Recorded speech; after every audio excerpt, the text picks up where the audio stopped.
Hello, good afternoon to all of you all student. कैसे हैं आप सब लोग? उम्मीद करता हूं कि आप लोग बहुत अच्छे होंगे। तो मैं आपके लिए फिर लेके आया हूं केमिस्ट्री का वन शॉट चैप्टर 4 रसायन बल गतिकी का वन शॉट टोटल कंप्लीट। एक छोटे से वीडियो लेक्चर में आप लोगों को टोटल मूल कंसेप्ट मिल जाएगा। तो चलिए आप लोगों की शुरुआत करते हैं, जिस चैप्टर का नाम है रसायन बल गतिकी केमिकल काइनेटिक्स। तो रसायन बल गतिकी किसे कहते हैं? किसी रासायनिक अभिक्रिया के मैकेनिज्म को समझना रसायन बल गतिकी कहलाता है।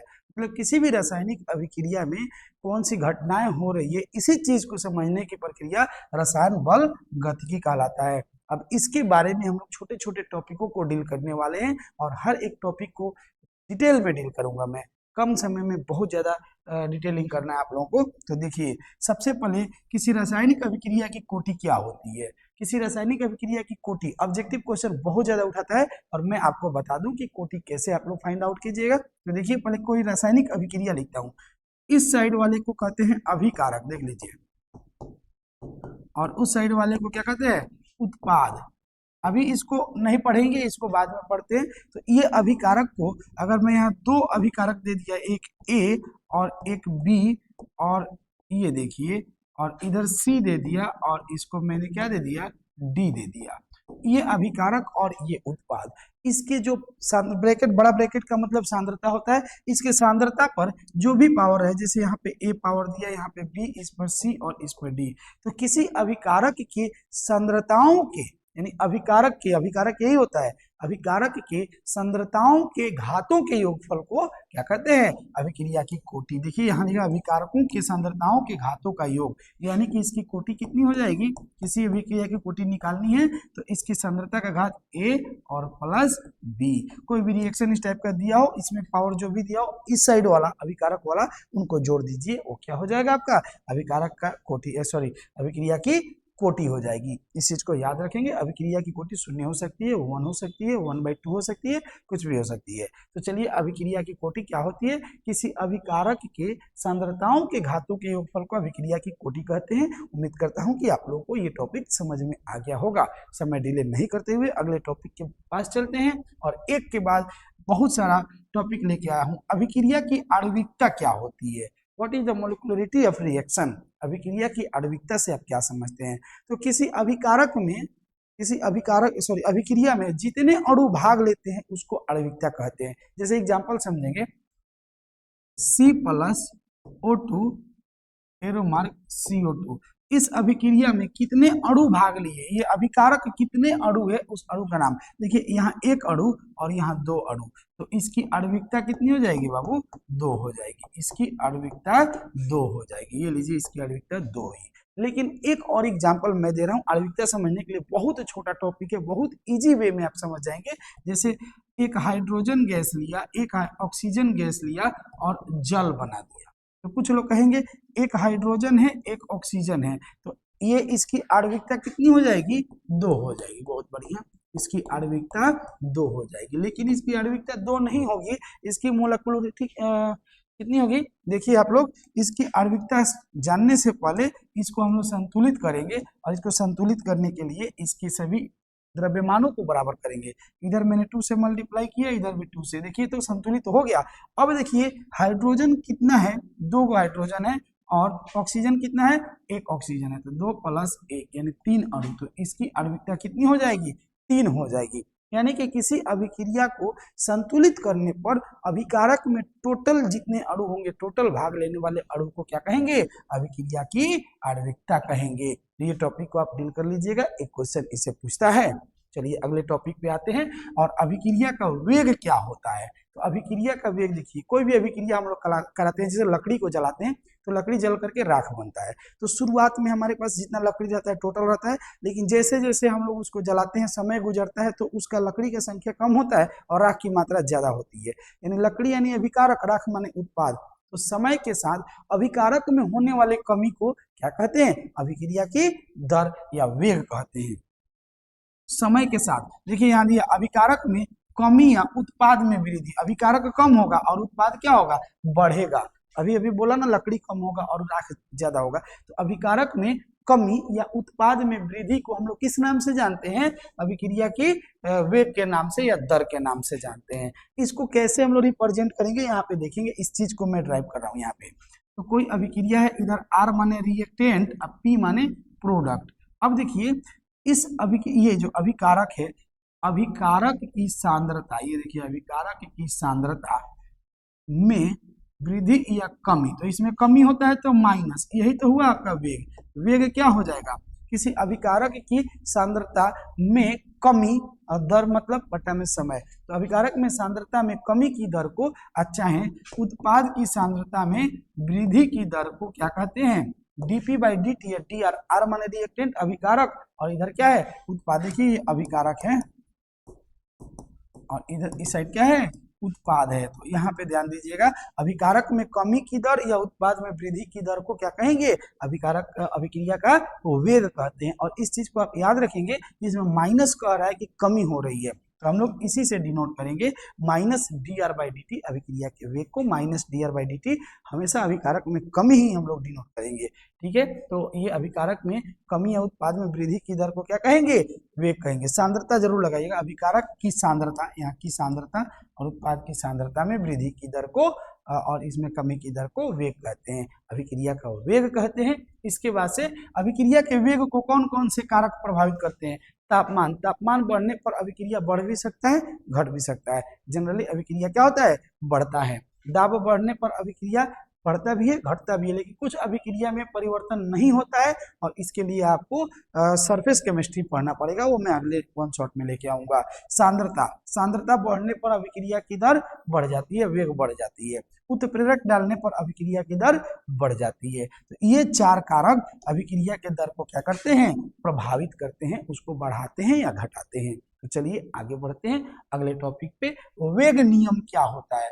तो वेग नियम कहता है किसी अभिक्रिया का वेग, देखिए यहाँ पे वेग लेके आए थे, भी अभिक्रिया का वेग फाइंड आउट किए हैं, dr/dt, देख लीजिए माइनस dr/dt। तो किसी अभिक्रिया का वेग क्या होता है? देखिए किसी अभिक्रिया का वेग उसके अभिकारकों की सांद्रता के समानुपाती होता है। देखिए एक अभिक्रिया लिख दिया, इधर R माने रिएक्टेंट और P माने ब्रैकेट मतलब सांद्रता, यहाँ P लिखना था, ये P माने प्रोडक्ट की सांद्रता। ये देखिए ये अभिकारक की सांद्रता और प्रोडक्ट इन उत्पाद की सांद्रता। तो कह रहा है अभिकारक अभिक्रिया की दर को dr/dt लिखते हैं। ये देखिए dr/dt समानुपाती होता है किसके? उसके अभिकारक की सांद्रता के। तो अभिकारक यही ना है, अभिकारक की सांद्रता के समानुपाती होता है। तो अभिक्रिया की दर या वेग उसके अभिकारकों की सांद्रता के समानुपाती होता है। अगर प्रथम कोटि का है तो यहाँ 1 लिखेंगे, द्वितीय कोटि का है तो 2, शून्य कोटि का है तो 0 लिखेंगे। अब यहाँ पे एक चीज मैं बताने वाला हूँ, यहीं पे बताऊंगा। समानुपाती हटाएंगे तो यहाँ देखिए माइनस dr/dt, समानुपाती हटाएंगे तो एक अचर से गुणा करेंगे, वह अचर कौन सा होगा? k इंटू r, r के पावर n। ये देखिए n लगा दिया, n माने कोटि है, जहां n क्या है आपको? कोटि है, जहां n अभिक्रिया की कोटि, ऑर्डर ऑफ रिएक्शन। ये देखिए आपको मैं बता दूं कि minus dr/dt equal to k r के पावर n, और k क्या है? तो यहाँ पे k क्या है? देखिए यहाँ k वेग स्थिरांक है, वेग स्थिरांक, ये बड़ी खतरनाक चीज है। इसी वेग स्थिरांक का मात्रक ज्ञात करेंगे हम लोग। तो वेग स्थिरांक क्या होता है? अगर वेग स्थिरांक की परिभाषा पूछ दे तो इतना और बट्टा में ये ला दीजिए, तो अभिक्रिया की वेग और बट्टा में क्या हो जाएगा? अभिकारक की सांद्रता। तो चलिए वेग नियम कहता है, वेग नियम कहता है कि किसी भी अभिक्रिया की दर उसके प्रारंभिक सांद्रता के, यानी कि सांद्रताओं के घातों के, यानी कि उसकी कोटि के, अभिक्रिया की सांद्रताओं के घातों के समानुपाती होता है। तो चलिए ये आपका अभिक्रिया का वेग हुआ। तो चलिए अगले टॉपिक की ओर हम लोग बढ़ते हैं, और अगला टॉपिक क्या मिलेगा हम लोगों को? देखिए वेग स्थिरांक का परिभाषा के, वेग स्थिरांक को किस से सूचित करते हैं? के से। अब ये भी आप लोगों ने देखा, यहाँ पे ये समानुपाती नियतांक के है, और के को ही क्या कहते हैं? वेग स्थिरांक कहते हैं। तो चलिए वेग स्थिरांक का डेफिनेशन हम लोग करेंगे। अभी देखिए वेग स्थिरांक क्या होता है? अभिक्रिया के वेग और अभिकारक की सांद्रता के अनुपात को क्या कहेंगे? वेग स्थिरांक। इसे के द्वारा सूचित करते हैं। अब इस के का मात्रक क्या होता है? तो के का मात्रक हम लोग ज्ञात करने वाले हैं। अभी एक एक डेरिवेशन करेंगे के का मात्रक के लिए। चलिए यहाँ पे देखते हैं, ये देखिए शून्य कोटि की अभिक्रिया का वेग स्थिरांक कितना होता है। यहाँ देखते हैं के का मात्रक ज्ञात करने का एक फॉर्मूला होता है, उसको मैं आप लोगों को बता देता हूँ। के का मात्रक इज इक्वल टू सांद्रता बट्टा समय। देखिए ये बहुत शानदार चीज है, सांद्रता बट्टा समय गुणा 1 बट्टा सांद्रता का पावर कोटि, एन एन जहां एन क्या है, कोटि, अभिक्रिया की कोटि है। अब देखिए यहाँ पे मैं कैसे आप लोगों को मस्त चीज बताने जा रहा हूँ कि यानी कि वेग स्थिरांक का मात्रक क्या होता है। के क्या है, वेग स्थिरांक। देखिए कितना शानदार ट्रिक मैं बताऊंगा, हर एक ऑब्जेक्टिव क्वेश्चन इसका इस टाइप का जितना भी आएगा सब बना लेंगे। तो के का मात्रक, सांद्रता का मात्रक आप लोगों को पता है क्या होता है। सांद्रता का मात्रक होता है मोल प्रति लीटर, सांद्रता का मात्रक होता है मोल पर लीटर। देखिए मोल प्रति लीटर, समय का तो सेकंड जानते हैं। चलिए अगर मैं बोल दूं शून्य कोटि के लिए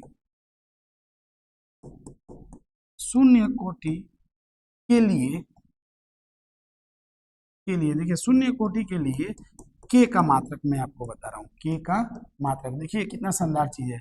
शून्य कोटि के लिए के का मात्रक, जहां कोटि है वहां पे शून्य लगा दीजिए, तो ऊपर हो गया सांद्रता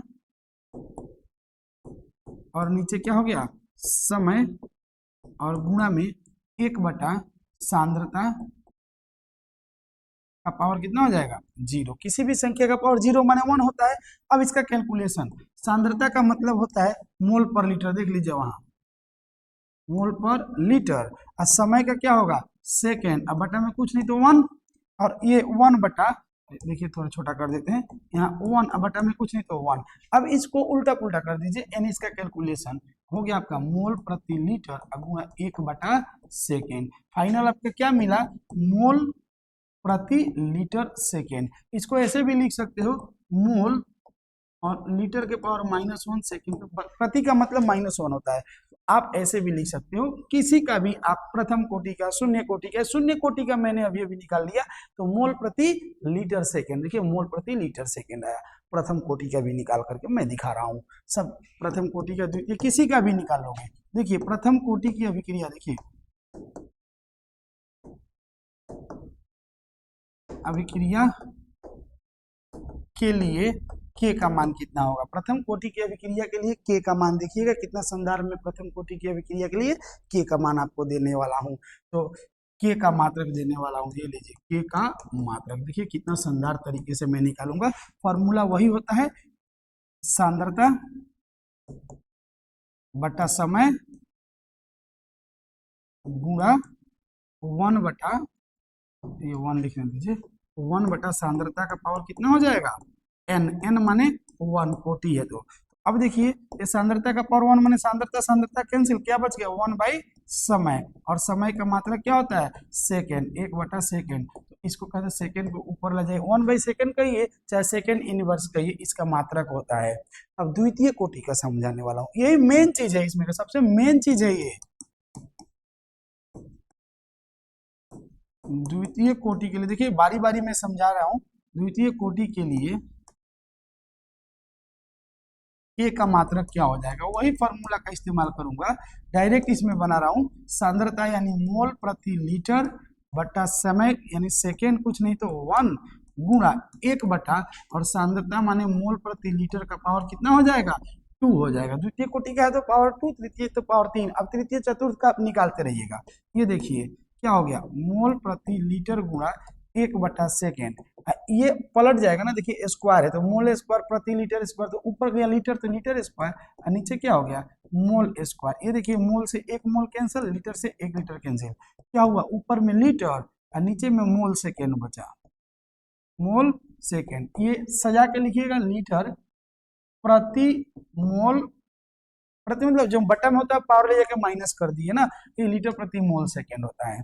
अब यहाँ से ऑब्जेक्टिव कैसे उठाएगा, क्वेश्चन पूछ देगा। देखिए यहाँ पे क्वेश्चन पूछ रहा है यदि k is equal to 0.0235 second inverse, तो इस अभिक्रिया की कोटि कितनी होगी। तो आपको बताया गया ना अभी थोड़ी देर पहले, देख लीजिए, इतना शानदार ऑब्जेक्टिव सेकंड इनवर्स कौन सी कोटि के लिए है? प्रथम कोटि के लिए। तुरंत बोल दीजिए यह अभिक्रिया किस कोटि का है? प्रथम कोटि का है। लीजिए, प्रथम कोटि का है। अगर पूछ दिया के इक्वल टू 3.217 और मोल प्रति लीटर सेकेंड, तो आप बता दीजिए किस कोटि का है? तो ये किस कोटि का होता है? ये याद रखना है, शून्य कोटि का। तो क्या जवाब दोगे? शून्य कोटि का। डायरेक्ट मात्रक देख करके इसका जवाब देंगे कि किस कोटि का है, मात्रक देख करके ही इसका हम लोग जवाब दे देंगे। तो चलिए अब अवकलित वेग समीकरण, समाकलित वेग समीकरण को हम लोग करते हैं। और समाकलित वेग समीकरण शून्य कोटि के लिए, प्रथम कोटि के लिए, द्वितीय कोटि के लिए क्या होती है? या ये देखिए, शून्य कोटि के लिए अभिक्रिया का वेग स्थिरांक और अर्ध आयु क्या होती है? तो शून्य कोटि के लिए अभिक्रिया का वेग स्थिरांक के इक्वल टू होता है R0 माइनस R बटा में समय। अब ये क्या है? R0 क्या है? तो जब कोई अभिक्रिया शुरू होती है तो शुरुआत में जो उसके अभिकारक की सांद्रता होती है उसको R0 कहा गया। शुरू में जितना आपके पास मटेरियल रहेगा R0, और कुछ समय बाद कुछ जल जाएगा तो जो बचेगा उसको R बोला गया। तो देखिए, T समय बाद, ये शुरुआत की सांद्रता और ये T समय बाद की सांद्रता, और T है आपका समय। अगर मैं बोलूं इसका अर्ध आयु ज्ञात कीजिए, प्रथम कोटि की अभिक्रिया का वेग स्थिरांक का ये फॉर्मूला ड्राइव करके लाएंगे। ये ड्राइव किया हुआ फॉर्मूला है, डायरेक्ट रखा गया है, और ये वन शॉट है तो उसमें डेरिवेशन नहीं होगी। अगर आपको डेरिवेशन चाहिए तो आप कमेंट बॉक्स में जाकर के कह दीजिए, इसका डेरिवेशन का अलग से वीडियो अपलोड कर दिया जाएगा। तो चलिए देखते हैं इसका अर्ध आयु क्या होता है। तो ये अर्ध आयु पे न्यूमेरिकल भी पूछता है कि सांद्रता, प्रारंभिक सांद्रता इतना है तो वेग स्थिरांक कितना है, तो अर्ध आयु ज्ञात कीजिए। तो टी हाफ मतलब अर्ध आयु इज इक्वल टू प्रारंभिक सांद्रता और बटा में क्या हो जाएगा? 2 इंटू वेग स्थिरांक। ये होता है आपका टी हाफ। इसका डेरिवेशन होता है, उसको आप लोग बोलेंगे तो आप लोगों के लिए मैं रिलीज कर दूंगा डेरिवेशन इसका। तो चलिए अगले टॉपिक के ये याद रखिएगा, फॉर्मूला इस पे न्यूमेरिकल क्वेश्चन आएंगे। तो अगले पीवाईक्यू जो आने वाला है इस पार्ट का, अगली क्लास में पीवाईक्यू आएगा, तो उस पीवाईक्यू में आपको क्या करना है, इसका वेग स्थिरांक पे न्यूमेरिकल आएगा और टी हाफ पे न्यूमेरिकल। किस कोटि के लिए? प्रथम कोटि के लिए। डायरेक्ट ये ऑब्जेक्टिव में पूछ देगा प्रथम कोटि की अभिक्रिया का वेग स्थिरांक कितना होता है, ये ऑब्जेक्टिव में टिक लगा दीजिए। या प्रथम कोटि की अभिक्रिया का नहीं, शून्य कोटि ना है, शून्य कोटि की अभिक्रिया का वेग स्थिरांक इतना और अर्धायु इतना। प्रथम कोटि का क्या होता है? प्रथम कोटि की अभिक्रिया का वेग स्थिरांक क्या होता है? के इक्वल टू 1 बटा समय into ln। ln natural log नहीं है, आर्टिफिशियल लॉग है, ये बनाया गया। न्यूमेरिकल केमिस्ट्री का बहुत सारा क्वेश्चन किया जा रहा था, तो हर बार 2.303 आ रहा था, 2.303 और लॉग के साथ आ रहा था, 2.303, और हमेशा यही न्यूमेरिकल में आ रहा था। तो 2.303 लॉग को एक नया चीज बोल दिया गया, ln बोल दिया जाएगा। तो ln कहिए या 2.303, क्योंकि डेटा गड़बड़ कर दे रहा था, तो इसको सबको मिला करके एक ही बार क्या बोल दिया गया? ln बोल दिया गया। तो ln और प्रारंभिक सांद्रता और बटा टी समय बाद की सांद्रता, ये वैल्यू होता है। और इस पे न्यूमेरिकल करने के लिए आपको डेटा में जो भी क्वेश्चन है उसमें इसका वैल्यू दिया रहेगा, नहीं दिया रहेगा तो लॉग टेबल से आपको देखना पड़ेगा। और लॉग टेबल कैसे देखा जाता है इसका मैं एक वीडियो बनाने वाला हूँ। तो चलिए इसका अर्ध आयु क्या होता है, इस पर बहुत सारा न्यूमेरिकल आता है और आया भी, आप पीवाईक्यू देख सकते हैं। T half is equal to कितना होता है? 0.693 अपन के। ये हुआ आपका अर्ध आयु का, किसका? प्रथम कोटि की अभिक्रिया का अर्ध आयु का डेरिवेशन, और ये फॉर्मूला आता है। इतना ही सभी फॉर्मूला का इस्तेमाल करके इस पार्ट के टोटल ऑब्जेक्टिव क्वेश्चंस को इस जो टोटल वन शॉट में देखें, इसी पे हम लोग आधारित टोटल आएगा क्वेश्चन, और उसको हम लोग करेंगे कंप्लीट। तो चलिए आज के वीडियो में इतना ही रहने देते हैं। अगले चैप्टर का लेक्चर जो है अगली क्लास में, अगले वीडियो में आएगा। तो अगला इसका पीवाईक्यू कर लेंगे, चैप्टर 4 यानी कि रसायन बलगति का पीवाईक्यू करेंगे। तो आज के लिए इतना ही, फिर मिलेंगे अगले पीवाईक्यू में। जय हिंद।